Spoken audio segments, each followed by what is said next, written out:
जय हिंद साथियों, नमस्कार दोस्तों। आज आप सभी का हमारे YouTube channel Nikhil Dikshit talk में स्वागत एवं अभिनंदन है। तो दोस्तों, आज का नया वीडियो हमारा इस प्रकार का है। दोस्तों, इस वीडियो के माध्यम से आज आप सभी को बताऊंगा भारतीय राष्ट्रीय आंदोलन, कौन कौन से आंदोलन हुए भारत में अंग्रेज़ों को अब खदेड़ने के लिए। भारत में कौन कौन से आंदोलन हुए, कौन कौन सी लड़ाइयाँ हुई, इन सभी चीज़ों के बारे में ये सभी तमाम जानकारी इस वीडियो के माध्यम से आज आप सभी के सामने साझा करने जा रहा हूँ। सो कृपया ध्यान से सुनिएगा एक एक जानकारी जो हमारे द्वारा रिप्रेजेंट की जाती है। सो दोस्तों, अगर चैनल पर पहली बार विजिट कर रहे हो तो चैनल को आज ही सब्सक्राइब कर लीजिए ताकि आगे आने वाले सभी वीडियोस की नोटिफिकेशन सबसे पहले आपके पास पहुंच सके। और हमारे द्वारा जो भी जानकारी दी जाती है, अगर आपको अच्छी लगे तो वीडियो को लाइक करना, शेयर करना अथवा कमेंट करना बिल्कुल भी ना भूलें। इसी के साथ आज का जो हमारा टॉपिक है वो है भारत में जितने भी आंदोलन हुए, जितने भी लड़ाइयाँ हुई अंग्रेज़ों को भगाने के लिए, वो सभी तमाम जानकारी आपको इस वीडियो के माध्यम से देने जा रहा हूं। तो चलिए इसी के साथ हम अपने वीडियो की शुरुआत करते हैं। शुरुआत करने से पहले आज आप सभी को बताना चाहता हूं कि हमारा जो आज का टॉपिक है वो है भारतीय राष्ट्रीय आंदोलन। भारत की आज़ादी के लिए जो भी भारत में आंदोलन हुए, जो भी राष्ट्र के लिए जो भी आंदोलन हुए, उन सभी आंदोलनों के बारे में आज आप सभी को इस वीडियो के माध्यम से एक एक करके एक एक टॉपिक की जानकारी दूंगा कि कौन सा आंदोलन किस समय हुआ, किस कारण हुआ। ये सभी तमाम जानकारी आपको इस वीडियो के माध्यम से दूंगा। अंग्रेज़ों को भारत से खदेड़ने के लिए हमारे जो महापुरुष अथवा हमारे जो क्रांतिकारी थे, जिन्होंने अपना देश की आज़ादी के लिए अपने प्राणों को न्यौछावर कर दिया अथवा अपने प्राणों की बलिदानी दे दी, इन सभी चीज़ों के बारे में आज आप सभी को मैं डिटेल से जानकारी दूंगा इस वीडियो के माध्यम से। सो चलिए इसी के साथ हम अपने वीडियो की शुरुआत करते हैं। सो आज का हमारा टॉपिक है भारतीय राष्ट्रीय आंदोलन। तो इसमें बताता हूँ आपको सबसे पहला जो ये कितने चरणों में डिवाइडेशन है, ये कितने चरणों में विभाजित है। भारतीय राष्ट्रीय आंदोलन दोस्तों 1885 से 1947 तक को रहता है। 1885 से और 1947 तक भारतीय राष्ट्रीय आंदोलन चलता है। इसकी शुरुआत 1857 से ही शुरू हो जाती है, जब दोस्तों 1857 में मंगल पांडे और भी जो सिपाही वगैरह थे और जो हमारे आंदोलनकारी थे, जिन्होंने अंग्रेज़ों से आक्रमण करके मतलब लड़ाई की अपनी आज़ादी के लिए, अपने भारत की आज़ादी के लिए। दोस्तों, यहाँ पे जो भारतीय राष्ट्रीय आंदोलन की शुरुआत होती है वो होती है 1885 से 1947 तक।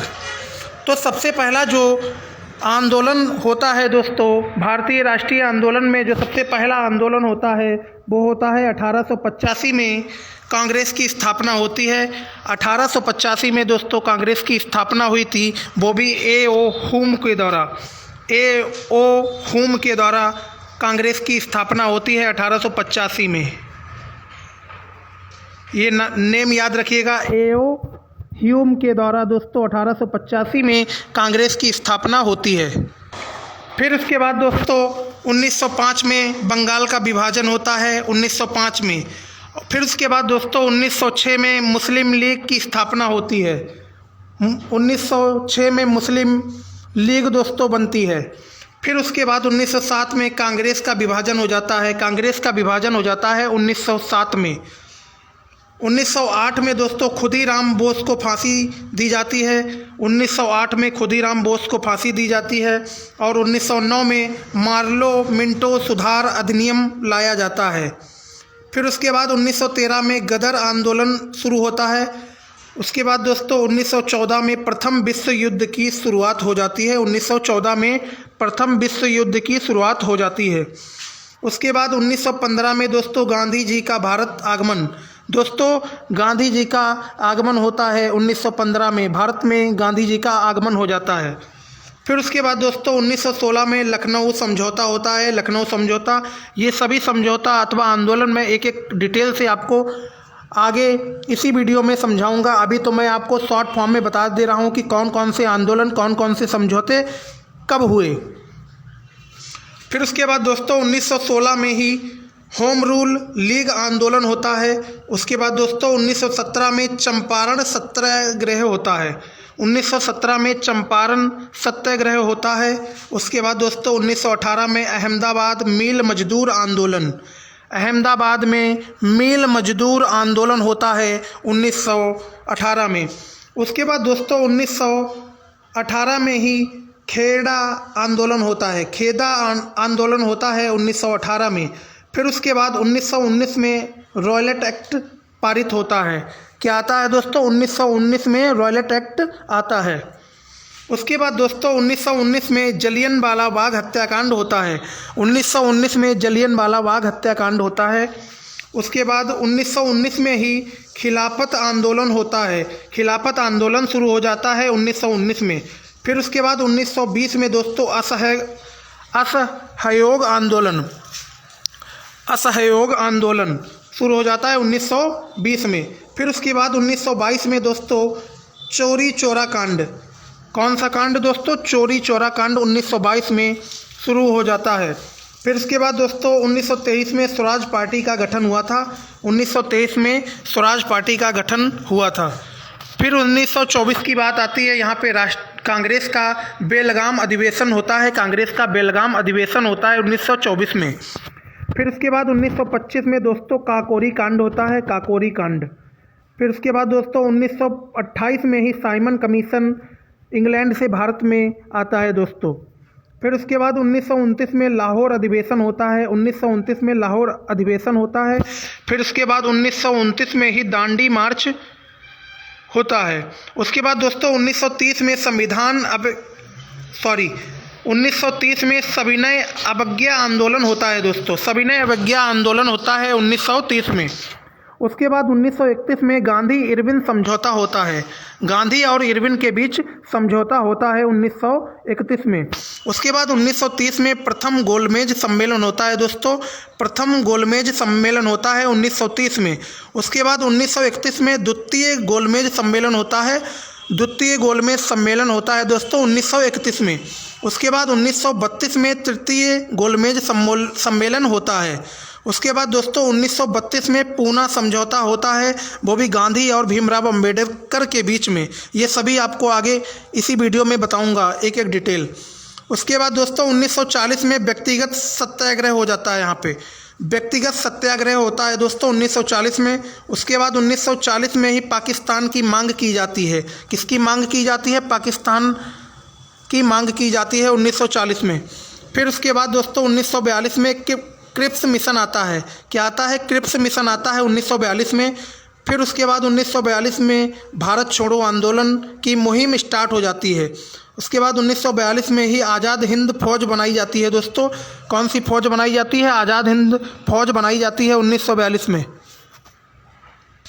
फिर उसके बाद दोस्तों 1945 में ही बेबेल योजना शिमला समझौता होता है। बेबेल योजना आती है और शिमला समझौता होता है 1945 में।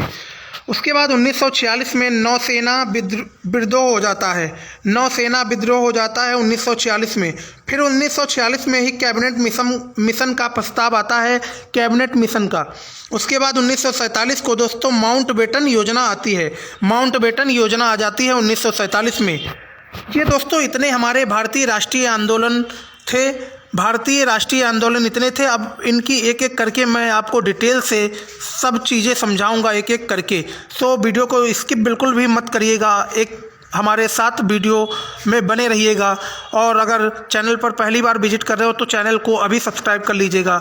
और जानकारी हमारे द्वारा जो भी दी जा रही है अगर आपको अच्छी लगे तो वीडियो को लाइक करना, शेयर करना अथवा कमेंट करना बिल्कुल भी ना भूलें। तो चलिए इसी के साथ हम अपने पहले टॉपिक की शुरुआत करते हैं। आज का हमारा जो पहला टॉपिक है वो है खिलाफत आंदोलन, जो हमारा 1919 में हुआ था। खिलाफत आंदोलन, आखिर खिलाफत आंदोलन था क्या? ये सभी आपको तमाम जानकारी इस वीडियो के माध्यम से आज आप सभी को देने जा रहा हूँ। आखिर खिलाफत आंदोलन जो 1919 में हुआ था वो आखिर था क्या, क्यों हुआ था खिलाफत आंदोलन। अब मैं बताऊंगा खिलाफत आंदोलन जो 1919 में हुआ था ये क्या था और क्यों हुआ था खिलाफत आंदोलन। हमारा आज का टॉपिक है दोस्तों खिलाफत आंदोलन जो 1919 में हुआ था। इसका जो मुख्य कारण था दोस्तों, ब्रिटिश सरकार द्वारा प्रथम युद्ध जीतने के बाद तुर्की साम्राज्य को दंडित करना चाहती थी, जिस कारण भारतीय मुसलमान अंग्रेज़ों से नाराज थे। दोस्तों खिलाफत आंदोलन जो 1919 में स्टार्ट हुआ था, खिलाफत आंदोलन, इसका मुख्य कारण यही था ब्रिटिश सरकार द्वारा प्रथम युद्ध जीतने के बाद। दोस्तों इसका मुख्य कारण ये था कि जो ब्रिटिश सरकार थी उसने प्रथम युद्ध जीत लिया था, मतलब जो प्रथम विश्व युद्ध था उससे ब्रिटिश सरकार ने जीत लिया था। और जीतने के बाद ब्रिटिश सरकार तुर्की जो एक कंट्री थी उसको दंडित करना चाहती थी। इसी के लिए जब दंडित करना चाहती थी ब्रिटिश सरकार तुर्की को, तो इसी के बदले जो भारतीय जो मुसलमान थे, इसी के लिए वो ब्रिटिश सरकार से नाराज़ हो गए थे। इसी के लिए वहीं पर 1919 में खिलाफत आंदोलन की शुरुआत होती है। आपको इतनी बात समझ में आ चुकी होगी। उसके बाद दोस्तों यहाँ पे देखिएगा प्रथम विश्व युद्ध, हमारा जो प्रथम विश्व युद्ध स्टार्ट हुआ था वो कब से स्टार्ट हुआ था आपको बताता हूँ। प्रथम विश्व युद्ध दोस्तों 1919 से और 1918 तक प्रथम विश्व युद्ध चलता है। 1914 से 1918 तक प्रथम विश्व युद्ध चलता है। और दोस्तों प्रथम विश्व युद्ध किन किन देशों के बीच में लड़ा गया था ये भी आपको बताता हूँ। ब्रिटेन और तुर्की के बीच में प्रथम विश्व युद्ध लड़ा जाता है 1914 से 1918 के बीच, जिसमें दोस्तों ये सभी प्रकार के देश थे, जिसमें एक साइड देश थे दोस्तों। कौन कौन से अभी बताता हूँ आपको। ऑस्ट्रेलिया था दोस्तों, जर्मनी था, इटली था, तुर्की था, और एक इधर थे दोस्तों फ्रांस, रूस और इंग्लैंड। ये सभी देश थे प्रथम विश्व युद्ध में। प्रथम विश्व युद्ध में ये सभी देश शामिल थे जो प्रथम विश्व युद्ध 1914 से 1918 के बीच में होता है। उसके बाद दोस्तों सेवक की संधि क्या होता है आपको बताता हूँ। आखिर सेवक की संधि क्या कहलाती है। सेवक की संधि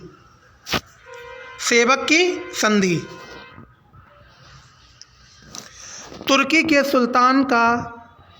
के सुल्तान का सभी अधिकार को छीन लिया गया।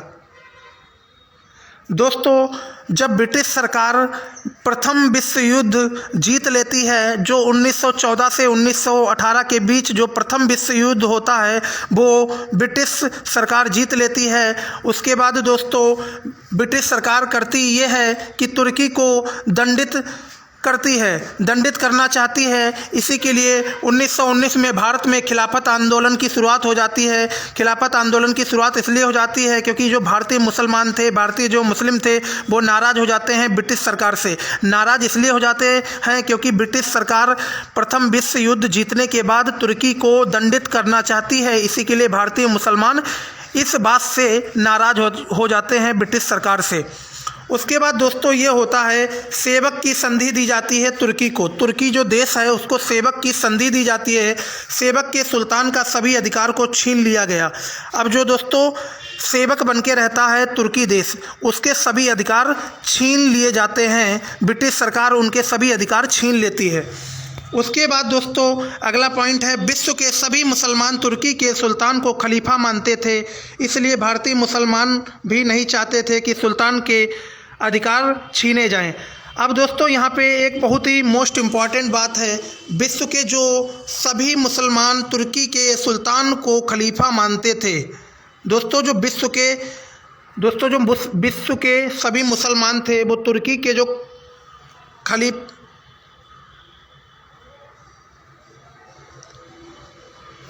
यहाँ पे ध्यान देने वाली चीज़ है दोस्तों, विश्व के जितने भी मुसलमान थे वो तुर्की का जो सुल्तान था उसे अपना खलीफा मानते थे। जब विश्व के सभी मुसलमान तुर्की के सुल्तान को खलीफा मानते थे तो भारतीय मुसलमान भी तुर्की के सुल्तान को अपना खलीफा मानने लगे।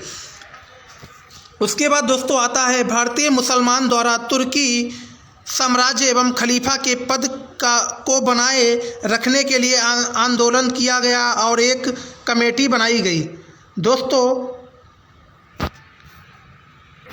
अब दोस्तों आगे ध्यान देने वाली चीज़ है, भारतीय मुसलमान द्वारा तुर्की साम्राज्य एवं खलीफा के पद को बनाए रखने के लिए आंदोलन प्रारंभ किया गया और एक कमेटी बनाई गई। दोस्तों यहाँ पे ध्यान देने वाली चीज़ है कि भारतीय जो मुसलमान थे वो ये चाहते थे कि जो तुर्की का सुल्तान है उसके अधिकार बने रहें अथवा उसके अधिकार बनाए रहने के लिए भारतीय मुसलमानों ने आंदोलन शुरू कर दिया और जिस आंदोलन का नाम था खिलाफत आंदोलन, जो 1919 में भारतीय मुसलमानों द्वारा शुरू कर दिया गया। और उसके बाद एक कमेटी भी बनाई गई जिस कमेटी का नाम था खिलाफत कमेटी। ये मुसलमानों के द्वारा ही बनाई गई थी, इसका नाम था खिलाफत कमेटी। उसके बाद दोस्तों इसके जो अध्यक्ष रहते हैं वो रहते हैं महात्मा गांधी। खिलाफत कमेटी के दोस्तों अध्यक्ष रहते हैं महात्मा गांधी। कौन रहता है अध्यक्ष? महात्मा गांधी इसके अध्यक्ष रहते हैं दोस्तों।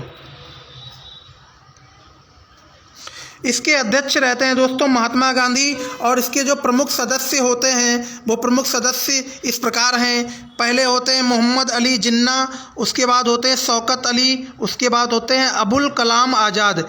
ये दोस्तों तीनों इसके क्या होते हैं? सदस्य होते हैं।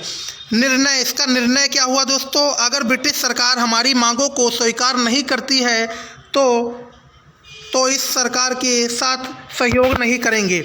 दोस्तों खिलाफत जो कमेटी बनाई जाती है उसमें निर्णय ये लिया जाता है कि अगर ब्रिटिश सरकार हमारी मांगें नहीं मानती है तो हम ब्रिटिश सरकार का साथ नहीं देंगे। हम ब्रिटिश सरकार का क्या नहीं देंगे? साथ नहीं देंगे। इस आंदोलन की समाप्ति उस समय हुआ जब तुर्की में मुस्तफ़ा कमाल पाशा की सरकार बनी और खलीफा पद को समाप्त कर दिया गया। दोस्तों इस आंदोलन की समाप्ति उस समय हो गई। इस आंदोलन की समाप्ति कब हुई? इस आंदोलन की समाप्ति तब हुई जब तुर्की में मुस्तफ़ा कमाल पाशा की सरकार बनी। मुस्तफ़ा कमाल पाशा की सरकार बनी और खलीफा पद को समाप्त कर दिया गया। दोस्तों ये आंदोलन तब ख़त्म हुआ, ये आंदोलन तब समाप्त हुआ जब तुर्की में मुस्तफ़ा कमाल तापा की सरकार बनी और जो खलीफा का पद था उसे पूरी तरह से समाप्त कर दिया गया। उसके बाद ये आंदोलन बंद हुआ। नेक्स्ट, अब दोस्तों हमारा अगला जो आंदोलन आता है वो आता है असहयोग आंदोलन। असहयोग आंदोलन आखिर क्यों हुआ, इसका मुख्य कारण क्या है, ये सभी तमाम जानकारी आपको दूंगा इस वीडियो के माध्यम से। असहयोग आंदोलन दोस्तों ध्यान रखिएगा कि असहयोग आंदोलन 1920 में शुरू हुआ था। 1920 में असहयोग आंदोलन स्टार्ट हुआ था। इसकी शुरुआत दोस्तों 1 अगस्त 1920 से हो गई थी। असहयोग आंदोलन की शुरुआत 1 अगस्त 1920 से शुरू हो गई थी। इसकी जो शुरुआत है वो 1 अगस्त 1920 से ही शुरू हो गई थी। तिलक जो थे उनकी मृत्यु के दिन ही असहयोग आंदोलन की शुरुआत हो गई थी 1 अगस्त 1920 को। इसका जो मुख्य उद्देश्य था ये भी आपको बताऊंगा, स्वराज को समाप्त करना। इसका जो मुख्य उद्देश्य था दोस्तों, असहयोग आंदोलन का जो मुख्य उद्देश्य था स्वराज को प्राप्त करना। दोस्तों जो असहयोग आंदोलन है इसकी शुरुआत क्यों हुई, इसका मुख्य उद्देश्य क्या था? तो इसका मुख्य उद्देश्य यही था, जो स्वराज है स्वराज को प्राप्त करना इसका मुख्य उद्देश्य था। जलियांवाला बाग हत्याकांड को न्याय दिलाना। दूसरा इसका मुख्य उद्देश्य यही था, जो जलियांवाला बाग हत्याकांड हुआ था जिसमें हमारे भारतीय नागरिक मारे गए थे, उन सभी को न्याय दिलाना इसका दूसरा मुख्य बहुत ही बड़ा उद्देश्य था। तीसरा उद्देश्य था खिलाफत आंदोलन को न्याय दिलाना। खिलाफत आंदोलन को न्याय दिलाना तीसरा बहुत बड़ा कारण था। ब्रिटिश सरकार की सहयोग नहीं करना। दोस्तों चौथा इसका उद्देश्य था ब्रिटिश सरकार का मतलब सहयोग नहीं करना। जब ब्रिटिश सरकार का सहयोग नहीं किया जाएगा तो ब्रिटिश सरकार धीरे धीरे मतलब धराशायी हो जाएगी और धीरे धीरे गिरती जाएगी। अब दोस्तों आगे का होता है असहयोग आंदोलन का प्रस्ताव कब पास हुआ। अब आपसे क्वेश्चन पूछ लेता है एसएससी वगैरह, यूपीएससी वगैरह, ये सभी एग्जाम्स आपसे क्वेश्चन पूछ लेते हैं कि असहयोग आंदोलन का प्रस्ताव पास कब हुआ। दोस्तों असहयोग आंदोलन का जो प्रस्ताव था वो पास हुआ था 1920 में कांग्रेस का विशेष अधिवेशन के द्वारा 1920 में प्रस्ताव पारित किया गया असहयोग आंदोलन का। स्थान इसका था दोस्तों कोलकाता में इसे पारित किया गया और इसके अध्यक्ष थे लाला लाजपत राय। इसके अध्यक्ष कौन थे? लाला लाजपत राय इसके अध्यक्ष थे। दोस्तों आंदोलन के दौरान, अब मैं आपको बताऊंगा, आंदोलन के दौरान तिलक स्वराज फंड की स्थापना हुई। आंदोलन के दौरान दोस्तों तिलक स्वराज फंड की स्थापना हुई जिसमें 1 करोड़ से ज़्यादा रुपए जमा हुआ। दोस्तों आंदोलन के दौरान तिलक स्वराज फंड की स्थापना हुई जिसमें 1 करोड़ रुपए से ज़्यादा कैश जमा हुआ। छात्रों द्वारा शिक्षण संस्थान का बहिष्कार किया गया। दोस्तों असहयोग आंदोलन में क्या क्या हुआ ये सभी चीज़ें आपको बता रहा हूँ। इसमें दोस्तों छात्रों द्वारा शिक्षण संस्थान का बहिष्कार किया। जो अंग्रेजी हुकूमत के द्वारा शिक्षण संस्थान बनाए गए थे, जो अंग्रेज़ों के द्वारा नियम कानून बनाए गए थे, उसको नहीं मानना, इसी का मतलब है असहयोग आंदोलन। असहयोग का मतलब है हम आपका साथ नहीं देंगे, मतलब जो भी आपके द्वारा नियम कानून तौर तरीके जो भी बनाए जाते हैं हम उनका पालन नहीं करेंगे, हम उनका साथ नहीं देंगे, इसी का मतलब होता है असहयोग आंदोलन। जो छात्र थे उन्होंने शिक्षण संस्थान का बहिष्कार करना शुरू कर दिया। वकीलों द्वारा न्यायालय का बहिष्कार करना शुरू हो गया। उसके बाद विदेशी वस्तुओं का बहिष्कार एवं जलाया गया। जो विदेशी वस्तु थी उनका बहिष्कार शुरू हो गया और उन्हें जलाया जाने लगा। उसके बाद संपूर्ण भारत में हड़ताल किया गया। उसके बाद दोस्तों संपूर्ण भारत में हड़ताल शुरू हो गई। 5 फरवरी 1922 को चोरी चौरा कांड। दोस्तों यहाँ पे ध्यान देने वाली चीज़ है, 5 फरवरी 1922 को चोरी चौरा कांड के वजह से महात्मा गांधी ने 12 फरवरी 1922 को असहयोग आंदोलन को वापस ले लिया। दोस्तों कॉम्पिटिटिव एग्जाम्स में आप सभी से क्वेश्चन कभी कभी पूछ लिया जाता है कि असहयोग आंदोलन क्यों वापस ले लिया गया, तो ये क्यों का जवाब इसी में आपको मिल जाएगा। असहयोग आंदोलन क्यों वापस लिया गया इसका आपको अभी उत्तर मिल जाएगा। असहयोग आंदोलन इसलिए वापस लिया गया क्योंकि 5 फरवरी 1922 को चोरी चौरा कांड होता है, जिसकी वजह से महात्मा गांधी ने 12 फरवरी 1922 को असहयोग आंदोलन को वापस ले लिया। इसीलिए दोस्तों महात्मा गांधी ने 1922 को असहयोग आंदोलन को वापस ले लिया। दोस्तों जब 5 फरवरी 1922 को चोरी चौरा कांड होता है, उसके बाद महात्मा गांधी को लगता है कि अब मतलब माहौल और भी ज़्यादा बिगड़ सकता है और इससे यही है कि हमारा अंग्रेज़ी हुकूमत थी, अंग्रेज़ी शासन था, तो हमारे जो नागरिक थे, हमारे जो भारतीय नागरिक थे, उन पे अत्याचार भी अंग्रेज़ लोग कर सकते हैं। इसी के लिए गांधी जी ने असहयोग आंदोलन को वहीं पे बंद कर दिया और उसे वापस ले लिया। अब दोस्तों आगे चलते हैं। आंदोलन समाप्त होते ही 10 मार्च 1922 को महात्मा गांधी को गिरफ्तार कर लिया गया। दोस्तों जैसे ही महात्मा गांधी ने आंदोलन समाप्त कर दिया, उसके बाद 10 मार्च 1922 को ही महात्मा गांधी को क्या कर लिया गया? गिरफ्तार कर लिया गया और 6 वर्षों की कैद की सज़ा हुई। उसके बाद दोस्तों जब महात्मा गांधी को 10 मार्च 1922 को गिरफ्तार कर लिया गया, उसके बाद उन्हें 6 वर्ष की सज़ा सुनाई गई। 6 वर्ष की सज़ा सुनाई गई। 6 वर्ष की सज़ा सुनाए जाने के बाद लेकिन स्वास्थ्य खराब होने की वजह से फरवरी 1924 में रिहा कर दिया गया। दोस्तों 10 मार्च 1922 को महात्मा गांधी को गिरफ्तार किया गया था। उसके बाद इन्हें 6 वर्ष की सज़ा सुनाई गई थी। उसके बाद इनका कुछ स्वास्थ्य सही ना होने के कारण अथवा इनके स्वास्थ्य में कुछ गड़बड़ी होने के कारण इन्हें फरवरी 1924 में ही रिहा कर दिया गया। नेक्स्ट। दोस्तों जो भी जानकारी हमारे द्वारा दी जा रही है, अगर आपको अच्छी लग रही हो तो वीडियो को लाइक करना, शेयर करना अथवा कमेंट करना बिल्कुल भी ना भूलें। अब नेक्स्ट हमारा आता है दोस्तों 1922 का चोरी चोरा कांड। 1922 का जो चोरी चोरा कांड है वो आता है, उसके बारे में आपको बताता हूँ दोस्तों। नेक्स्ट जो हमारा है 1922 में जो चोरी चोरा कांड की घटना हुई थी वो मैं आपको बताता हूँ। उसके बाद दोस्तों 1922 में चोरी चोरा कांड की घटना होती है। इस घटना का समय ये था, घटना होती है 5 फरवरी 1922 को। 5 फरवरी 1922 को दोस्तों चोरी चोरा कांड होता है, और वो भी इसकी जगह ये है उत्तर प्रदेश गोरखपुर में चोरी चौरा स्थान पर। दोस्तों 5 फरवरी 1922 में उत्तर प्रदेश का एक स्थान है गोरखपुर में, चोरी चोरा एक स्थान है, वहीं पे चोरी चोरा कांड की घटना होती है 5 फरवरी 1922 को। असहयोग आंदोलनकारियों के ऊपर, इसके बाद यहाँ पे असहयोग आंदोलनकारियों के ऊपर पुलिस द्वारा गोली चलाए जाने के कारण भीड़ ने पुलिस थाने में आग लगाई, जिसमें 22 सिपाहियों की मौत हो गई। दोस्तों असहयोग आंदोलनकारियों के ऊपर पुलिस द्वारा गोली चलाए जाने के कारण भीड़ ने पुलिस थाने में आग लगाया, जिसमें 22 सिपाहियों की मौत हो गई।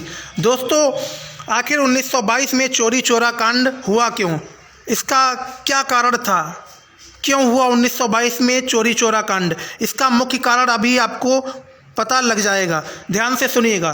दोस्तों 1922 में चोरी चोरा कांड की घटना इसलिए हुई क्योंकि जो असहयोग आंदोलनकारी थे, जो असहयोग आंदोलन में जो हमारे भारतीय नागरिक थे, जो हमारे भारतीय स्वतंत्रता सेनानी शामिल थे, उनके ऊपर पुलिस के द्वारा गोली चलाए जाने के कारण उसके बाद भारतीय जो भीड़ थी, भारतीय जो नागरिक थे, वो काफ़ी ज़्यादा नाराज़ हो गए, और नाराज़गी इतनी बढ़ गई कि जो गोरखपुर का एक चोरी चोरा है, गोरखपुर की एक जगह है चोरी चोरा, वहीं का एक थाना था, वहीं उसी थाने में भारतीय नागरिकों ने आग लगा दी।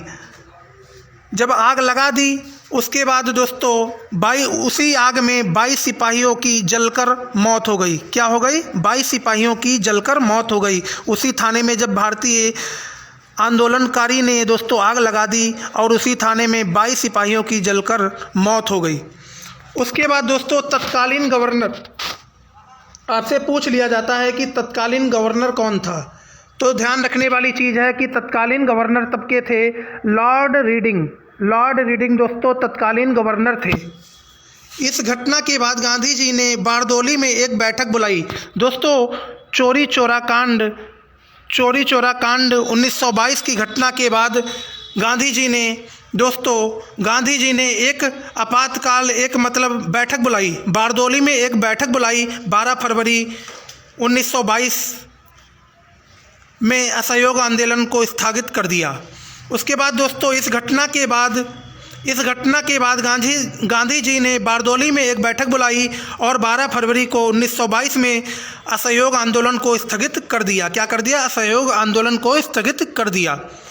उसके बाद दोस्तों आते हैं 1923 के स्वराज पार्टी। 1923 में स्वराज पार्टी का निर्माण होता है। 1923 में दोस्तों स्वराज पार्टी का निर्माण होता है, और इस स्वराज पार्टी क्यों बनाई जाती है इसके कारण भी आपको इसी वीडियो में पता लगेगा। 1923 में स्वराज पार्टी का गठन होता है। असहयोग आंदोलन की समाप्ति और गांधी जी की जेल जाने के बाद स्वराज पार्टी की स्थापना हुई। दोस्तों जो 1923 में स्वराज पार्टी बनाई गई वो कब बनाई गई?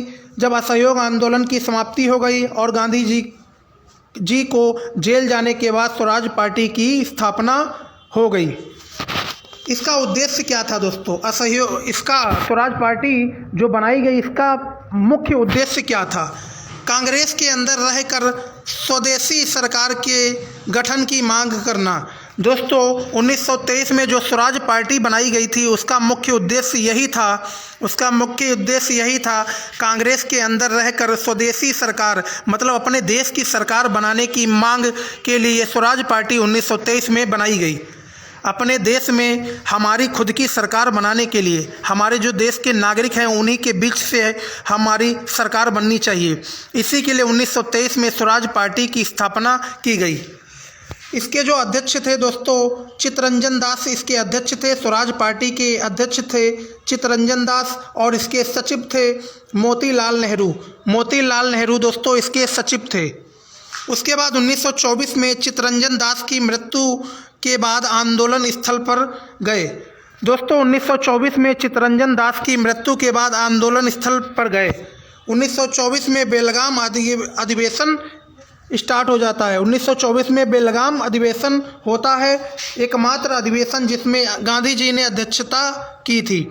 दोस्तों 1924 का बेलगाम अधिवेशन एकमात्र ऐसा अधिवेशन था जिसमें गांधी जी ने अध्यक्षता की थी। क्या की थी? अध्यक्षता की थी। गांधी जी ने एकमात्र आंदोलन में अध्यक्षता की थी। वो भी कौन सा आंदोलन? 1924 का बेलगाम अधिवेशन में। नेक्स्ट हमारा है दोस्तों 1917 चंपारण सत्याग्रह। 1917 का दोस्तों चंपारण सत्याग्रह। दोस्तों 1917 का चंपारण सत्याग्रह, इसका मुख्य कारण क्या था? पहली बार गांधी जी द्वारा सत्याग्रह का प्रयोग साउथ अफ्रीका 1893 में किया गया।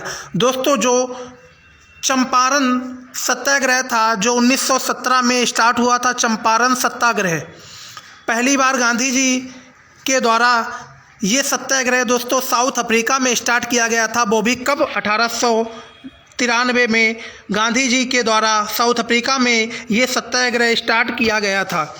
भारत में पहली बार गांधी जी द्वारा सत्याग्रह का प्रयोग चंपारण 1917 में किया गया। दोस्तों भारत में चंपारण सत्याग्रह का पहली बार प्रयोग किया गया 1917 में। इसका कारण क्या था? तिनकठिया प्रथा। तिनकठिया प्रथा मतलब 3/20 भाग पर नील की खेती। दोस्तों चंपारण सत्याग्रह का मतलब ये था, इसका जो मुख्य कारण था वो 3/20 भाग पर नील की खेती करना। जो अंग्रेज़ों द्वारा ये कानून बनाया गया था कि जितने भी भारतीय किसान हैं उनसे हम 3/20 जगह पर हम अपनी नील की खेती करवाएंगे। क्या कराएंगे? नील की खेती कराएंगे। 3/20 भाग पर हम नील की खेती कराएंगे। क्या कराएंगे? नील की खेती कराएंगे। इसी कारण दोस्तों चंपारण सत्याग्रह शुरू होता है। उसके बाद दोस्तों राजकुमार शुक्ल के अनुरोध पर गांधी जी चंपारण आए थे। दोस्तों आपसे ये भी पूछ लिया जाता है कि गांधी जी चंपारण क्यों आए थे? गांधी जी चंपारण क्यों आए थे? जो राजकुमार शुक्ल एक किसान थे, उनके अनुरोध पर ही गांधी जी दोस्तों चंपारण आए थे। उनके अनुरोध पर गांधी जी चंपारण आए थे। उसके बाद दोस्तों आता है आंदोलन सफल होने के बाद रविन्द्रनाथ टैगोर ने गांधी जी को महात्मा की उपाधि दी। दोस्तों जब ये चंपारण सत्याग्रह मतलब आंदोलन सफल होने के बाद रविन्द्रनाथ टैगोर ने गांधी जी को महात्मा की उपाधि दी। रविन्द्रनाथ टैगोर ने गांधी जी को महात्मा की उपाधि दी। ये भी क्वेश्चन कई बार पूछा जा चुका है, ध्यान देने वाली चीज़ है ये। उसके बाद दोस्तों आते हैं 1918 में अहमदाबाद मील मजदूर आंदोलन। 1918 में एक और आंदोलन होता है, 1918 में अहमदाबाद मील मजदूर आंदोलन। इसका जो मुख्य कारण था दोस्तों, मील मजदूर द्वारा फ्लैग बोनस नहीं देना। इसका मुख्य कारण क्या था? मील मजदूर द्वारा फ्लैग बोनस नहीं देना। आंदोलन बाद कंपनी 35% बोनस देने को तैयार हुई। दोस्तों जो 1918 में अहमदाबाद मील मजदूर आंदोलन हुआ था, इसका मुख्य कारण यही था, जो मील मजदूर थे उन्हें फ्लैग बोनस नहीं दिया जाता था। जब ये आंदोलन स्टार्ट हुआ था, उसके बाद जब ये आंदोलन दोस्तों धीरे धीरे शुरू हुआ, उसके बाद ये विशाल रूप लेते देखते हुए ब्रिटिश सरकार ने आगे ये फैसला लिया कि हम 35% तक बोनस देने को तैयार हैं। ब्रिटिश सरकार ने ये फैसला लिया कि हम 35% तक बोनस देने को तैयार हैं। जब ये आंदोलन शुरू हुआ दोस्तों, उसके बाद ब्रिटिश सरकार ने ये भारतीय नागरिकों की अथवा भारतीय जो मजदूर थे उनकी मांग मान ली और 35% तक फ्लैग बोनस देने को तैयार हो गए। यह महात्मा गांधी का प्रथम भूख हड़ताल था। दोस्तों इसी में महात्मा गांधी ने प्रथम भूख हड़ताल की शुरुआत की थी। दोस्तों इसी में महात्मा गांधी ने प्रथम भूख हड़ताल की थी। नेक्स्ट अब आगे आता है दोस्तों 1918 खेड़ा सत्याग्रह। दोस्तों खेड़ा एक जगह है, उसी का सत्याग्रह 1918 में हुआ था। खेड़ा सत्याग्रह कर नहीं आंदोलन, जिसका और नाम है कर नहीं आंदोलन, 1918 में खेड़ा सत्याग्रह होता है। इसका मुख्य कारण क्या है? इसका मुख्य कारण ये है, फसल नष्ट होने के बाद भी सरकार द्वारा किसानों से लगान की वसूली करना। दोस्तों 1918 का जो खेड़ा सत्याग्रह था, उसका मुख्य कारण ये था कि किन्हीं कारणों से जो भारतीय किसान थे उनकी फसल बेकार हो गई थी, उनकी फसल बर्बाद हो गई थी। उसके बाद भी ब्रिटिश सरकार की तरफ से भारतीय किसानों पर मतलब लगान की वसूली करना, इसका यही मुख्य कारण था। दोस्तों 1918 में जो खेड़ा सत्याग्रह है ये क्यों शुरू हुआ? इसका मुख्य कारण ये था कि जो भारतीय किसान थे इनकी किन्हीं कारण दोस्तों इनकी फसल बर्बाद हो गई थी, बेकार हो गई थी। उसके बाद भी ब्रिटिश सरकार की तरफ से उनसे कर वसूली की जाती थी, मतलब लगान की वसूली की जाती थी। इसी के लिए ये वाला खेड़ा आंदोलन की यहीं पे शुरुआत हो जाती है, खेड़ा सत्याग्रह की शुरुआत हो जाती है 1918 में। आंदोलन के बाद सरकार का फैसला तय हुआ कि केवल समस्त किसान ही कर दें। दोस्तों जब ये आंदोलन शुरू हुआ उसके बाद सरकार ने ये फैसला किया कि जो मतलब किसान दे सकते हैं कर, जो किसान मतलब देने लायक कर हैं वही सिर्फ देंगे और सभी किसान कर नहीं देंगे। वैसे किसान कर देंगे जो देने के लायक हैं, जिनके पास मतलब है, जिनके पास कर देने लायक है वही सिर्फ कर देंगे, इसके अलावा कोई भी किसान कर नहीं देगा। यह गांधी जी का प्रथम वास्तविक किसान सत्याग्रह था। दोस्तों यह गांधी जी का प्रथम वास्तविक सत्याग्रह था। उसके बाद शुरुआत होती है दोस्तों 1919 में रॉयलेट एक्ट 1919 में दोस्तों रॉयलेट एक्ट आता है। कौन सा एक्ट आता है? रॉयलेट एक्ट। दोस्तों रॉयलेट एक्ट 18 मार्च 1919 में पारित किया गया। 18 मार्च 1919 में रॉयलेट एक्ट पारित किया गया और इसका उद्देश्य क्या था? इस एक्ट के तहत सरकार जिसे चाहे बिना मुकदमा चलाए जेल में कैद कर सकती थी। दोस्तों 1919 में 18 मार्च 1919 में अंग्रेजी सरकार के द्वारा एक एक्ट पारित किया गया जिसका नाम है रॉयलेट एक्ट। इसका मुख्य उद्देश्य था अंग्रेजी हुकूमत के द्वारा, अंग्रेजी सरकार के द्वारा किसी भी भारतीय नागरिक को बिना मुकदमा चलाए या बिना FIR वगैरह या बिना किसी मुकदमा के उसे जेल में डाल सकती है अथवा गिरफ्तार कर सकती है। इस एक्ट का मुख्य उद्देश्य यही था। इस एक्ट को बिना अपील, बिना वकील, बिना दलील का कानून कहा गया। इस एक्ट को दोस्तों क्या कहा गया? इस एक्ट को कहा गया बिना अपील, कोई अपील नहीं, बिना वकील के और बिना दलील का कानून कहा गया। गांधी जी इस एक्ट के खिलाफ 6 अप्रैल 1919 को पूरे देश में हड़ताल चलाया। गांधी जी ने दोस्तों इस एक्ट के खिलाफ दोस्तों जो रॉयलेट एक्ट था 1919 में पारित किया गया था, 18 मार्च 1919 में जो रॉयलेट एक्ट पारित किया गया था अंग्रेजी सरकार के द्वारा, उसके बाद दोस्तों गांधी जी इस एक्ट के खिलाफ 6 अप्रैल 1919 को पूरे देश में हड़ताल शुरू कर चुके थे। 6 अप्रैल 1919 को पूरे देश में हड़ताल शुरू कर दी थी दोस्तों गांधी जी ने। 10 अप्रैल 1919 को पंजाब के लोकप्रिय नेता सैफुद्दीन किचलू और सत्यपाल को हड़ताल के दौरान हिमाचल प्रदेश से गिरफ्तार किया गया। दोस्तों इसका नतीजा बाद में ये हुआ, 10 अप्रैल 1919 को पंजाब के लोकप्रिय नेता थे सैफुद्दीन किचलू और सत्यपाल को हड़ताल के दौरान ही हिमाचल प्रदेश से गिरफ्तार किया गया। दोस्तों जो अंग्रेज की पुलिस जो थी 10 अप्रैल 1919 को पंजाब के एक लोकप्रिय नेता थे जिनका नाम था सैफुद्दीन किचलू और एक और लोकप्रिय नेता थे सत्यपाल। इन्हीं को दोस्तों हिमाचल प्रदेश से गिरफ्तार किया गया था अंग्रेजी पुलिस के द्वारा।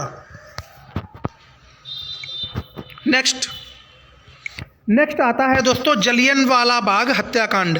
दोस्तों जलियनवाला बाग हत्याकांड 1919 में हुआ था। कब हुआ था? 1919 में जलियनवाला बाग हत्याकांड हुआ था। ये ध्यान देने वाली चीज़ है। दोस्तों, जलियांवाला बाग हत्याकांड क्यों हुआ था, इसका मुख्य कारण क्या था, और ये सभी तमाम जानकारी आपको इसी वीडियो में मिलेंगी। सो वीडियो अगर अच्छा लग रहा हो तो वीडियो को लाइक करना, शेयर करना अथवा कमेंट करना बिल्कुल भी ना भूलें। तो चलिए बताता हूँ कि जलियांवाला बाग हत्याकांड 1919 में क्यों हुआ था, क्या कारण था। रॉयलेट एक्ट के विरोध में हड़ताल के दौरान सैफुद्दीन किचलू और सत्यपाल के गिरफ्तार के विरोध में, दोस्तों अभी मैंने कुछ समय पहले ही, इससे पहले अभी मैंने आपको बताया था कि हिमाचल प्रदेश से पंजाब के लोकप्रिय नेता सैफुद्दीन किचलू और सत्यपाल को गिरफ्तार करने के बाद ये विरोध शुरू होता है। ये विरोध 13 अप्रैल को अमृतसर के जलियांवाला बाग में सरकार की नीतियों के विरोध में सभा का आयोजन हुआ। दोस्तों यहाँ पे ध्यान से सुनिएगा एक एक चीज़। दोस्तों, जो हमारे भारतीय जो नेता थे, एक पंजाब के नेता थे दोस्तों, सैफुद्दीन किचलू और सत्यपाल को जब अंग्रेजी पुलिस के द्वारा गिरफ्तार कर लिया गया हिमाचल प्रदेश से, उसके बाद दोस्तों जो भारतीय नागरिक थे अथवा जो क्रांतिकारी थे अथवा जो आंदोलनकारी थे, उनके द्वारा दोस्तों इसका विरोध प्रदर्शन शुरू हो गया। विरोध प्रदर्शन इतना बढ़ गया कि 13 अप्रैल को अमृतसर के एक जगह है जलियांवाला बाग। जलियांवाला बाग एक जगह है दोस्तों जो अमृतसर में पड़ती है। वहीं पर एक सभा बुलाई गई। सभा में दोस्तों लाखों करोड़ों लोग पहुँचे। उसके बाद सभा के आयोजन के दौरान कमांडर जनरल को डायर ने गोलियां चलवा दी, जिसमें हजारों लोगों की मृत्यु हो गई। दोस्तों इसका नतीजा ये हुआ, जब वहाँ पे सभा को संबोधित किया जा रहा था भारतीय आंदोलनकारी अथवा स्वतंत्रता सेनानियों के द्वारा, उसी के दौरान दोस्तों जो अंग्रेजी सरकार के द्वारा जो भी कमांडर था, जिसका नाम था जनरल डायर जो दोस्तों कमांडर था, उसी के ऑर्डर पर वहाँ पे गोली चलवा दी गई थी, जिसमें भारतीय नागरिकों की काफ़ी हद तक, काफ़ी ज़्यादा भीड़ में दोस्तों मृत्यु हो गई थी। क्या हो गई थी? मृत्यु हो गई थी। जलियांवाला बाग हत्याकांड में हंसराज नामक भारतीय ने जनरल डायर की सहयोग किया था। दोस्तों यहाँ पे एक और भी चीज़ है जो ध्यान देने वाली चीज़ है। दोस्तों जो जलियांवाला बाग हत्याकांड हुआ था उसमें एक हंसराज नामक भारतीय था। हंसराज नामक भारतीय एक नागरिक था। उसी ने दोस्तों जनरल डायर का क्या किया था? सहयोग किया था। क्या किया था? सहयोग किया था। जलियांवाला बाग हत्याकांड के विरोध में उपाधि लौटा दी। जलियांवाला बाग हत्याकांड के विरोध में दोस्तों क्या लौटा दी? उपाधि लौटा दी। गांधी जी ने केसर-ए-हिंद, रविन्द्रनाथ टैगोर ने नाइटहुड और जमनालाल बजाज ने राय बहादुर, ये तीनों दोस्तों उपाधि लौटा दी गई थी। अंग्रेज सरकार के खिलाफ बढ़ते असंतोष के कारण घटना की जांच के लिए जनरल हंटर की अध्यक्षता में हंटर कमीशन बनाया गया। दोस्तों अंग्रेज सरकार के खिलाफ दोस्तों बहुत ही ज़्यादा विरोध प्रदर्शन होने लगा और बहुत ही ज़्यादा असंतोष के कारण बनने लगे। असंतोष के कारण घटना की जांच के लिए दोस्तों उसके बाद जब अंग्रेज सरकार को ये लगा कि हमारे खिलाफ बहुत ही ज़्यादा विरोध प्रदर्शन हो रहा है और हम पे लोग असंतोष करने लगे हैं, तो इसी के लिए अंग्रेजी हुकूमत ने दोस्तों एक जांच कमेटी बना दी कि जो जलियांवाला बाग हत्याकांड हुआ है उसकी जांच की जाएगी और इसमें जो भी दोषी होगा उसको सज़ा मिलेगी। और दोस्तों उस कमीशन का नाम था हंटर कमीशन। क्या था दोस्तों? Hunter commission. और इसका जो जनरल था जनरल हंटर इसका जो अध्यक्ष था। जलियांवाला बाग हत्याकांड के 21 वर्ष बाद 1940 में सरदार ऊधम सिंह ने लंदन में जाकर सभा को संबोधित कर रहे डायर को गोली मार दी। दोस्तों यहाँ पे और भी ध्यान देने वाली बात है, जब जलियांवाला बाग हत्याकांड हुआ था उसके 21 वर्ष के बाद, उसके कितने वर्ष के बाद? उसके 21 वर्ष के बाद 1940 में सरदार ऊधम सिंह ने लंदन में जाकर सभा को संबोधित कर रहे जनरल डायर को गोली मार दी। क्या कर दी? गोली मार दी। नेक्स्ट उसके बाद दोस्तों आता है 1907 का कांग्रेस का सूरत अधिवेशन। इसके बाद आता है 1907 का कांग्रेस का सूरत अधिवेशन। 1907 में दोस्तों कांग्रेस के द्वारा एक सूरत अधिवेशन होता है। क्या होता है? सूरत अधिवेशन होता है। और दोस्तों जो 1907 में कांग्रेस का सूरत अधिवेशन होता है, इसकी जो अध्यक्षता करते हैं वो करते हैं रास बिहारी घोष। कौन करता है? रास बिहारी घोष इसके अध्यक्ष होते हैं। और इसका स्थान कौन था? इसका दोस्तों स्थान क्या था? सूरत इसका स्थान था, जो ताप्ती नदी के किनारे है। ताप्ती नदी के किनारे बसा हुआ सूरत है, वहीं पर दोस्तों कांग्रेस का सूरत अधिवेशन होता है 1907 में। परिणाम इसका ये रहता है दोस्तों, कांग्रेस का विभाजन। इसी सूरत अधिवेशन में ही दोस्तों कांग्रेस का विभाजन हो जाता है अध्यक्ष पद को लेकर। किस पद को लेकर? अध्यक्ष पद को लेकर कांग्रेस का विभाजन हो जाता है 1907 में ही, कांग्रेस के सूरत अधिवेशन में ही। दोस्तों जब कांग्रेस का विभाजन हो जाता है, इसमें दो पार्ट बन जाते हैं। एक पार्ट हो जाता है दोस्तों गर्मपंथी, दूसरा होता नरमपंथी। गर्मपंथी और नरमपंथी। उसके बाद दोस्तों 1908 में क्या होता है, ध्यान देने वाली बात है। 1908 को दोस्तों खुदीराम को फांसी हो जाती है। 1908 में खुदीराम बोस और प्रफुल्ल चाकी द्वारा मुजफ्फरपुर के जज पर हमला किया गया, जो असफल रहा। दोस्तों 1908 में खुदीराम बोस और प्रफुल्ल चाकी द्वारा मुजफ्फरपुर का जो जज था उसी के ऊपर खुदीराम बोस और प्रफुल्ल चाकी ने हमला किया, लेकिन हमला करने के बाद वो असफल रहे और उसे मार ना सके। घटना के बाद प्रफुल्ल चाकी ने आत्महत्या कर ली। घटना दोस्तों करने के बाद प्रफुल्ल जो चाकी थे उन्होंने आत्महत्या कर ली और खुदीराम बोस को 18 वर्ष की उम्र में फांसी हुई। 1908 में दोस्तों खुदीराम बोस को 18 वर्ष की उम्र में फांसी हुई थी। उसके बाद दोस्तों 1919 में मार्ले मिंटो सुधार। ये दोस्तों मार्ले मिंटो सुधार आता है 1919 में। मार्ले मिंटो सुधार भारतीय परिषद अधिनियम 1919 तत्कालीन वाइसराय दोस्तों थे लॉर्ड मिंटो। Lord Minto. जब 1919 में मार्ले मिंटो सुधार आता है तब के मतलब तत्कालीन वाइसराय थे लॉर्ड मिंटो।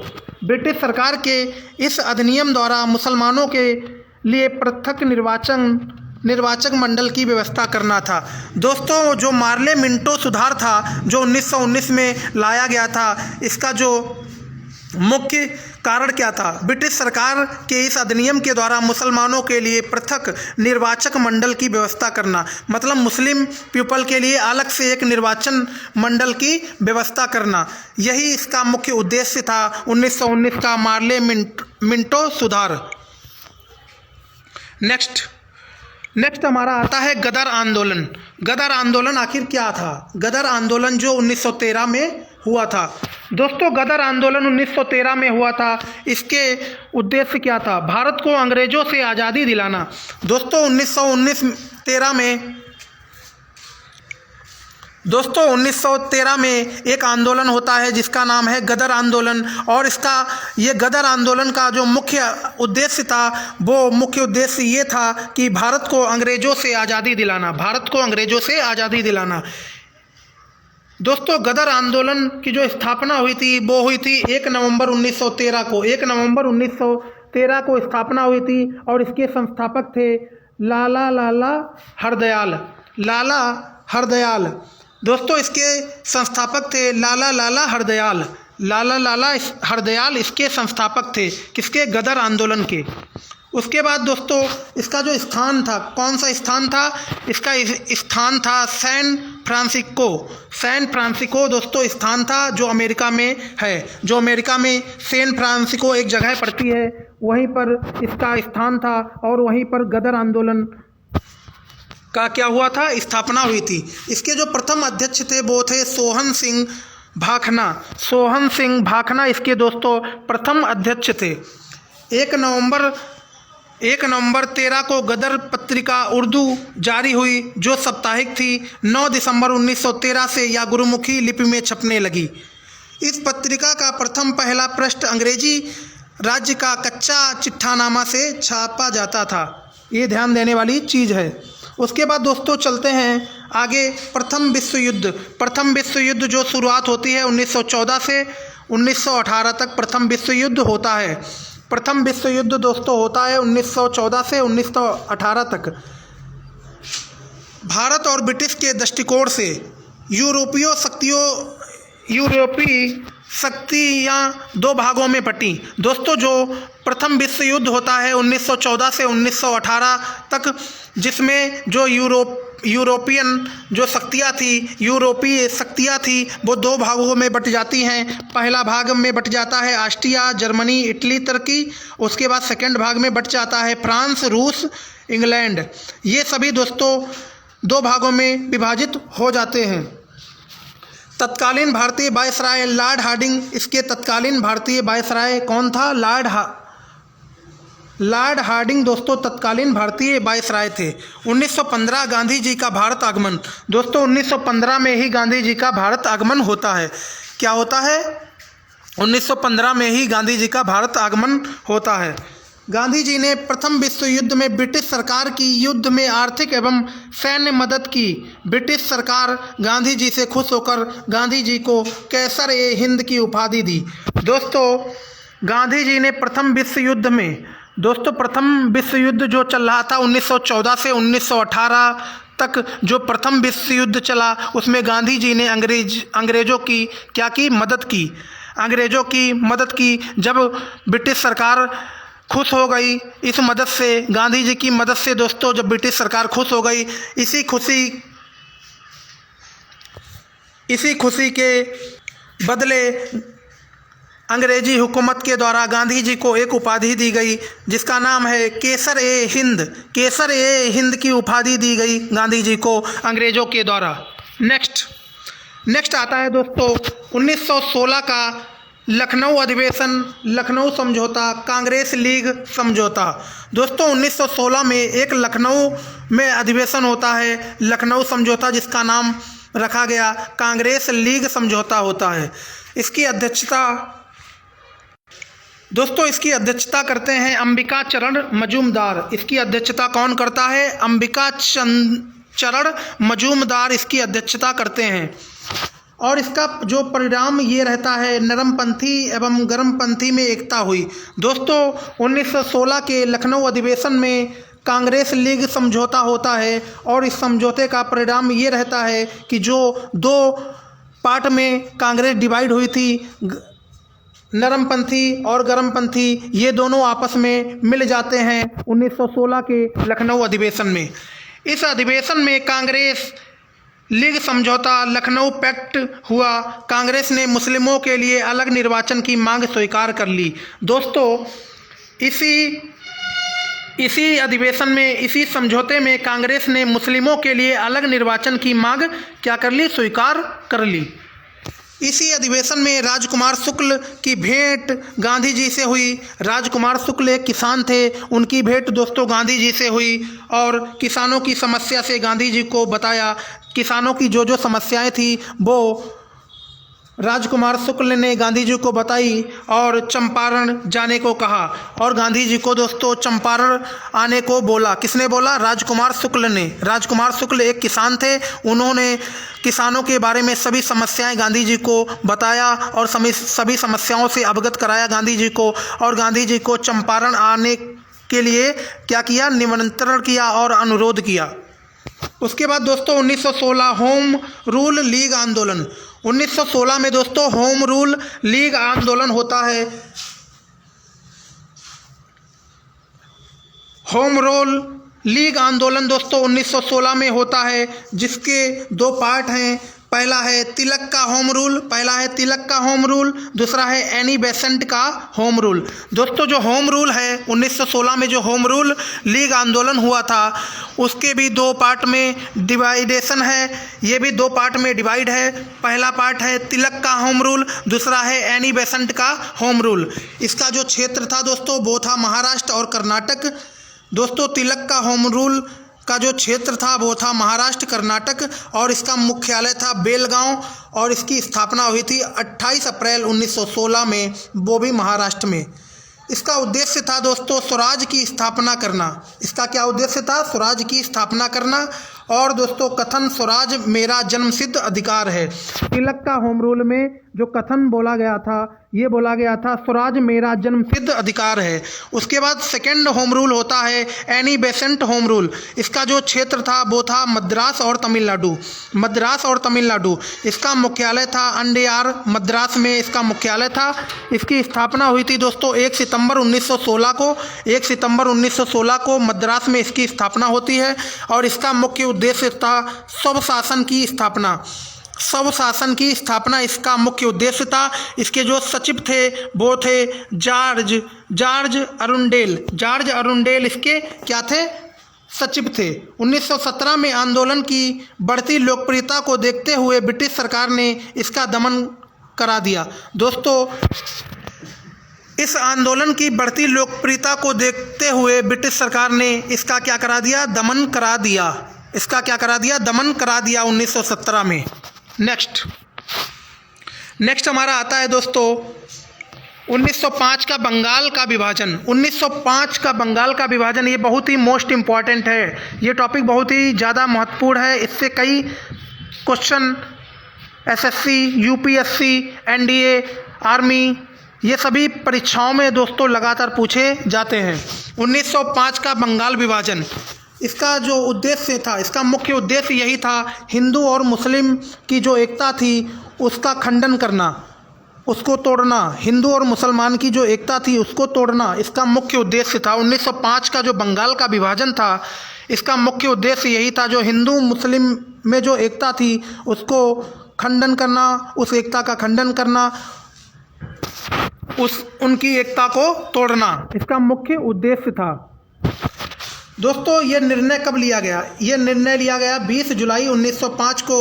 बंगाल का विभाजन करने के लिए ये निर्णय लिया गया और इसका विरोध कब शुरू हो गया? 7 अगस्त 1905 को इसका विरोध भी शुरू हो गया।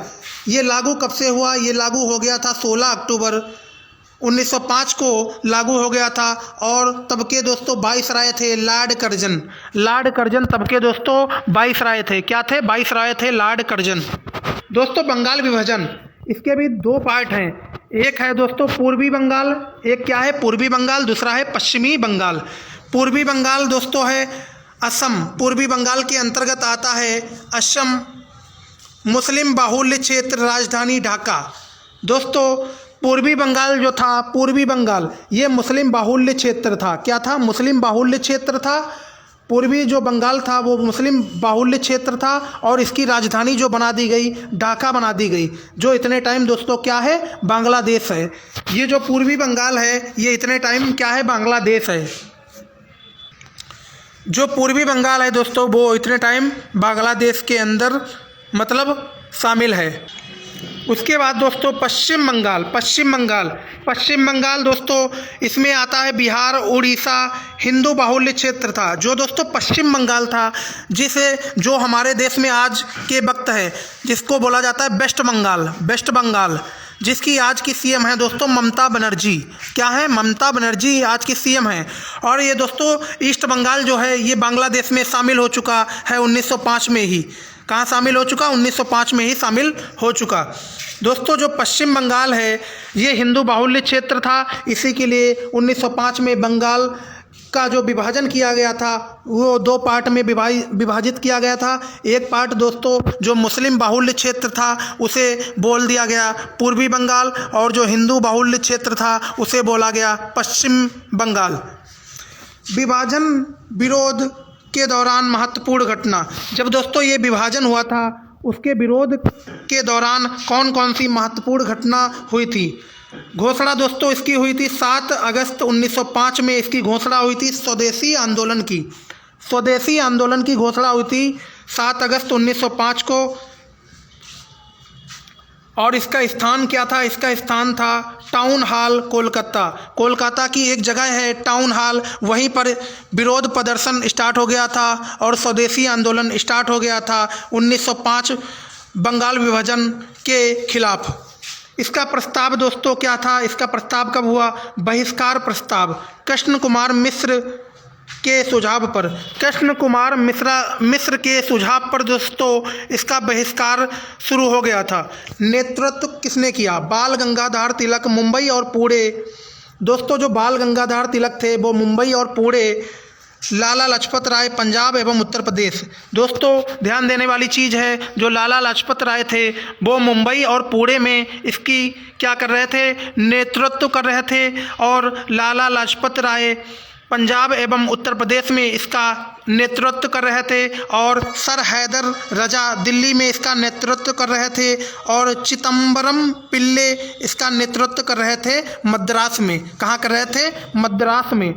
इसका नारा क्या था दोस्तों, वंदे मातरम, वंदे मातरम, विभाजन नहीं चाहिए, बंगाल एक है।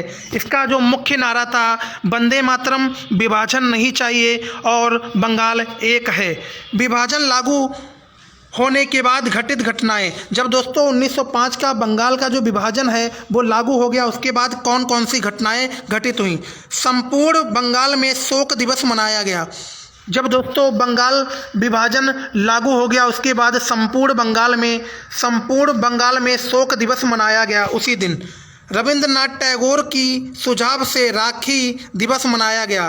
रविंद्रनाथ टैगोर के सुझाव से राखी दिवस उसी दिन मनाया गया। क्या मनाया गया, राखी दिवस। उसके बाद आता है बंगाल विभाजन के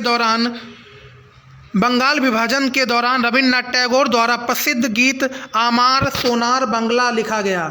दोस्तों बंगाल विभाजन के दौरान, जो बंगाल का विभाजन हुआ था 1905 में, उसके दौरान दोस्तों रविंद्रनाथ टैगोर के द्वारा एक प्रसिद्ध गीत गाया गया जिसका नाम था आमार सोनार बांग्ला।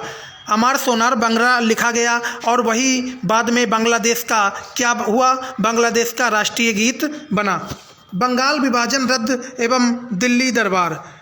बंगाल विभाजन रद्द एवं दिल्ली दरबार 1911 में हुआ था। दिल्ली दरबार का आयोजन दोस्तों होता है 1911 में, जो आयोजित होता है 12 दिसंबर 1911 को दिल्ली दरबार का आयोजित होता है।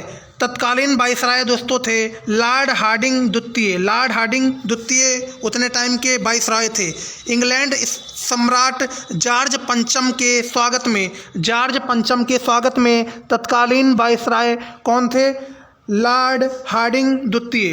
निर्णय इसमें क्या लिया गया, बंगाल विभाजन रद्द करना इसका निर्णय था, और राजधानी कोलकाता से दिल्ली की घोषणा 1911 में की गई। 1 अप्रैल 1912 को दिल्ली भारत की राजधानी बनी। दोस्तों ध्यान देने वाली चीज़ है, 1 अप्रैल 1912 को दिल्ली भारत की क्या बनी, राजधानी बन गई। 1 अप्रैल 1912 को दिल्ली भारत की राजधानी बन गई। 1912 में बिहार को बंगाल से अलग कर एक अलग प्रांत बनाया गया। 1912 में ही दोस्तों बिहार को बंगाल से अलग कर दिया गया और एक अलग प्रांत बनाया गया, जिसमें वर्तमान उड़ीसा और झारखंड भी शामिल था। उस समय में दोस्तों वर्तमान में मतलब जब बंगाल का विभाजन हुआ था उतने टाइम दोस्तों उसमें उड़ीसा और झारखंड भी शामिल था, और ये भी अलग होकर इनको भी एक अलग प्रांत बनाया गया। उसके बाद दोस्तों मुस्लिम लीग की स्थापना होती है 1906 में। 1906 में मुस्लिम लीग की स्थापना होती है। इसका जो दोस्तों अधिवेशन होता है, पहला अधिवेशन होता है 1906 में ढाका में होता। ढाका कहाँ है, पाकिस्तान, बांग्लादेश में। 1907 में दोस्तों कराची में होता है। कराची आज के समय में पाकिस्तान में है। 1908 में दोस्तों अमृतसर में इसका अधिवेशन होता है। अमृतसर हमारे भारत में है। पृथक निर्वाचक मंडल की मांग। दोस्तों जो 1908 का जो अमृतसर का मुस्लिम लीग का जो अधिवेशन था उसमें यही मांग की गई थी कि पृथक निर्वाचक मंडल की मांग की गई थी। पृथक निर्वाचक मंडल की मांग की गई थी। इसकी जो स्थापना हुई थी, मुस्लिम लीग की स्थापना हुई थी 1906 में। 1906 में मुस्लिम लीग की स्थापना हुई थी। इसके संस्थापक थे दोस्तों आगा खान और सलीम उल्ला खान। सलीम उल्ला खान और आगा खान इसके संस्थापक थे। प्रथम अध्यक्ष इसके थे आगा खान। आगा खान मुस्लिम लीग के प्रथम अध्यक्ष थे, और इसका मुख्य उद्देश्य क्या था, मुस्लिम लीग बनाने का मुख्य उद्देश्य यही था, ब्रिटिश सरकार के प्रति मुस्लिमों की निष्ठा बढ़ाना। मुस्लिम लीग का निर्माण का उद्देश्य क्या था कि ब्रिटिश सरकार के प्रति मुस्लिमों की निष्ठा बढ़ाना, मुसलमानों के राजनीतिक अधिकारों की रक्षा करना। अथवा कांग्रेस के प्रति मुसलमानों में घृणा उत्पन्न करना। दोस्तों, जो 1906 में मुस्लिम लीग बनाई गई, उसका जो मुख्य उद्देश्य था, वो मुख्य उद्देश्य यही था, ब्रिटिश सरकार जो थी उस मुसलमानों के प्रति उसकी निष्ठा बढ़े, मुसलमानों की निष्ठा बढ़े। उसके बाद दोस्तों, मुसलमानों को राजनीतिक अधिकार मिले, मुसलमानों को राजनीतिक अधिकार मिले, इसलिए भी मुस्लिम लीग की स्थापना की गई थी 1906 में। और दोस्तों, कांग्रेस के प्रति मुसलमानों में घृणा उत्पन्न कराना। और दोस्तों, मुस्लिम लीग इसलिए बनाई गई थी 1906 में कि मुसलमान जो थे, मुसलमानों में इतना जहर भरा जाए कि मुसलमान मतलब कांग्रेस से बिल्कुल दूर हो जाएं और कांग्रेस से बिल्कुल बहुत ही ज़्यादा घृणा करने लगे। इसका यही मुख्य उद्देश्य था। सो दोस्तों, आज मैंने आप सभी को मैं जानकारी दे चुका हूं पूरी, जो जानकारी महत्वपूर्ण थी, मोस्ट इम्पॉर्टेंट थी, आपको बहुत अच्छे से समझाया। सो हमारे द्वारा जो भी जानकारी दी गई है, अगर आपको अच्छी लगी हो तो वीडियो को ईमानदारी से लाइक करिएगा, शेयर करिएगा और कमेंट करिएगा। चैनल पर पहली बार विजिट कर रहे हो तो चैनल को आज ही सब्सक्राइब कर लीजिएगा, ताकि आगे आने वाले सभी वीडियोस की नोटिफिकेशन सबसे पहले आपके पास पहुंच सके। इसी के साथ हमारा वीडियो एंड होता हुआ। जय हिंद, जय भारत, आपका दिन शुभ हो।